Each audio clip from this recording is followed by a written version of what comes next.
Hello, fight fans. Welcome to another edition of No Standard 8 Boxing Talk. I'm your creator and your moderator, the Bronx Bomber, and we're going to do our weekend fight wrap up for October 31st.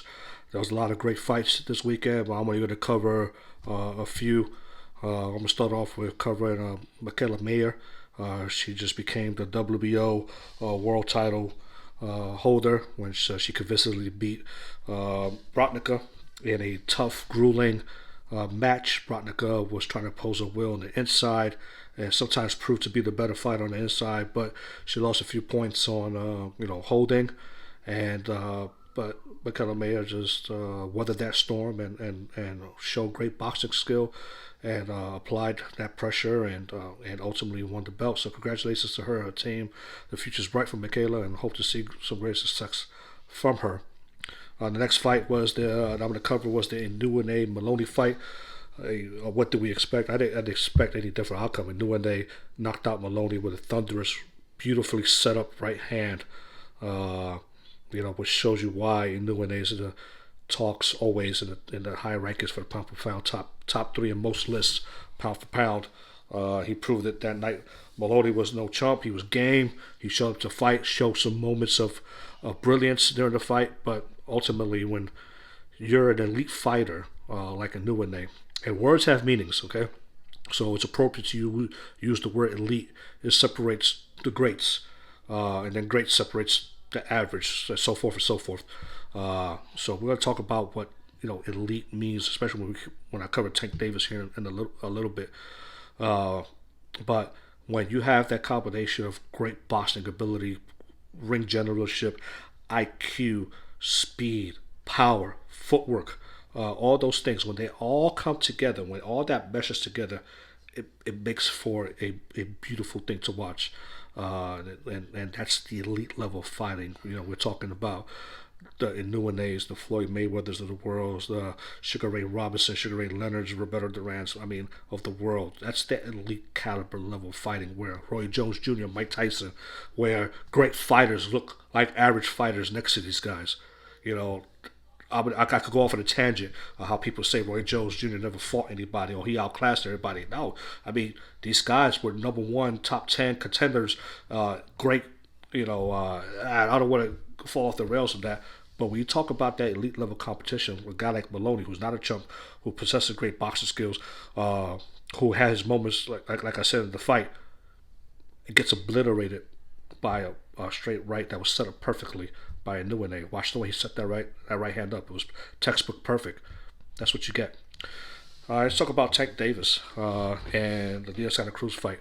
That fight went exactly how I thought it was going to go. In my prediction video, I picked Tank Davis to win unanimous decision because I just thought that Leo Santa Cruz, Mexican warrior spirit, wasn't going to allow himself to be knocked out. But that goes to show you that elite level stuff that I'm talking about. Because Leo Santa Cruz is not a chump. He's not no punk. He's an accomplished boxer in all respect. But when you come across that thing, okay, which we call elite fighters, this is the end result. So I wasn't surprised by the knockout. I just didn't think it was going to happen, but I'm not surprised by it. So Leo Santa Cruz was a game fighter for the better part to the point he was knocked out. He was using his reach. He was fighting long. He was keeping Tank at the end of his punches, tagging Tank up on occasions, or more than an occasion. But when you, like I said in my prediction video, those punches that Tank was going to impose on him, they were going to sting. And Leo's never been hit that hard. He said it himself that the Terrazas was the hardest guy he ever faced. And after Terraza, I don't think he fought anybody with over a 50% knockout ratio. So to step into a fight with a guy with a 95% knockout ratio, you better have changed your fight game a little bit, which I don't think Leo did.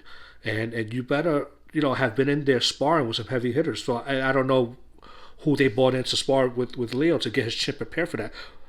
And can you get your chin prepared for that? Did Joe Frazier get his chin prepared for the obliteration that was George Foreman? I don't think so. But Muhammad Ali did. So, what could Leo Santa Cruz have done different? I don't think there was anything he could have done different, especially the way that Tank set that up. He was landing that uppercut at will throughout the fight. He was getting inside. If you're a fighter nowadays and you want to learn, if you're a short, stocky fighter like Tank is, and you have to fight on the inside often because you're facing off against guys with longer reach and taller and are taller, watch the way Tank fought Leo. Watch the way he put himself in a position and an angle to avoid that straight right, to land that uppercut at will. And sometimes it was just a lead uppercut because he waited for that long right. When you're long, if you throw something that's long, it's going to take that much longer for it to come back. And if you time it perfectly the way Tank did, that's the result. So, again, Tank possesses all of that stuff. He possesses the speed, the power, the boxing IQ, the overall athleticism. I mean, the boy is just a gift from the boxing gods to the boxing community. So I'm looking forward to what's next in Tank's future. There's a lot of talk about right away. Boom, Teofimo won and Tank won. Right away they want to throw these two at each other. I would like to see that fight too. I just think that there's some things that have to be dealt with in the light division. Some hungry fighters that are coming up that deserve a shot at this title. The Ryan Garcias, the Devin Haney's, the Gary Russell Jr. is in the talk now, and I'll address his video later in an upcoming segment. We could go in right now. I don't think Mayweather's going to let that happen. I don't think Mayweather's going to let. He already said it that if Tank goes to fight Teofimo, Tank's going to be the A side. Okay, I don't know how you can. The guys are both superstars, so they both, in my opinion, should split the purse 50-50. But I can see how Teofimo has an argument to get more of the purse because he holds more of the titles. But Tank has been a world champion longer, so kind of evens out for me. But nevertheless, these are two boxing superstars, and if they can make this fight happen, so be it. But I would rather see these two fight somebody else like Ryan Garcia or like Devin Haney, and handle their business there, give these young, hungry fighters a shot at the title before those two, link up for a mega match. And then you got the issue of the weights. Are these two going to be able to continue to make the weight at 130, 135 respectively, or would they meet at 140? I don't got a problem with that. I don't got a problem with them fighting other competition at 135, then move it up and see each other at 140, because I think both of them will handle their competition at 140 and then eventually see each other. What's inevitable is that I believe these two will see each other at whether it's at 130, 135, 140, or welterweight, because I think they could jump a couple of weight classes up.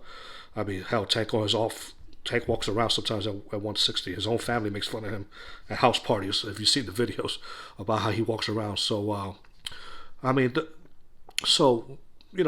Tank, the future is his.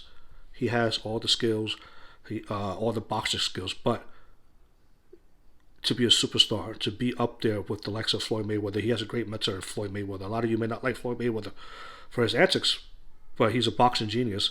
And I think he's schooling Tank the right way, so to say, using his blueprint. So what's next for Tank? I think what plagues a lot of these fighters like Tank is their discipline outside the ring. So if Tank could maintain his weight, if Tank could, not have videos of him popping up, manhandling, for lack of better terms, his baby mama.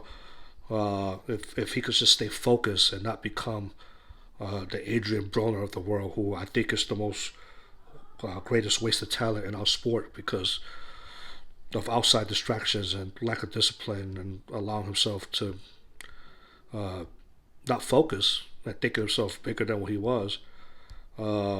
These guys need to take a page out of Floyd Mayweather's book, man. They really do. With one thing Floyd Mayweather was always disciplined about was his work ethic and staying focused on boxing. And he didn't let the outside ring nonsense interfere with him handling his business in the ring and making money. If Tank can stay the course, he's already a superstar, but we have a mega superstar that is going to be hard to beat. That's my take on this weekend's fights. I hope you like it. Please, if you like this video, like, subscribe, share. Again, thanks for tuning in, and I hope to see greater things from all these fighters this weekend. Great weekend of fights. Brock's Bomber out. See you in the next segment.